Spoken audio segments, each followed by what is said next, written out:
Baka ganun talaga, ate. Kung sino pa yung hindi mo kadugo, siya pa yung una mong nagiging close. Tignan mo kayo ni Princess. Ate, alam mo ba, mas mukha mo pang anak si Princess kaysa kay Libby.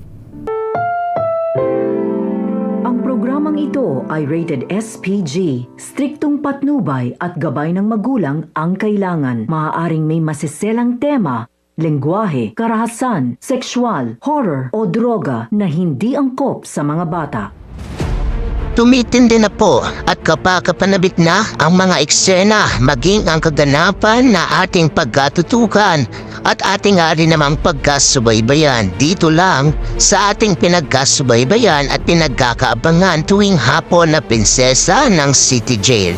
Simula pa lang nga din naman kasi ito na hindi nga rin naman napigilan nitong si Divina na mainis nga ng sobra dito kay Libby.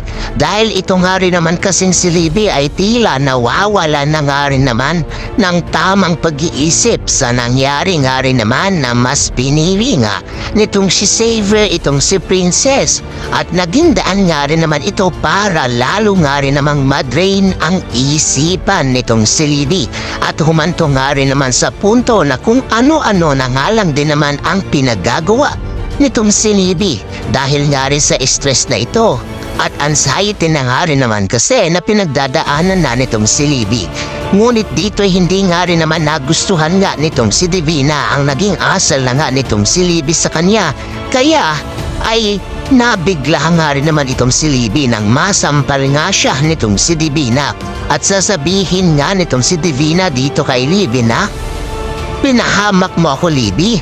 Gusto mo ba talaga akong bumalik sa kulungan, anak?" Dito ay napahagulhol na nga lang din itong si Libby na tila nagulat nga sa ginawa nitong si Divina sa kanya. Pero simula nga rin ba ito para matatauhan ba itong si Libby?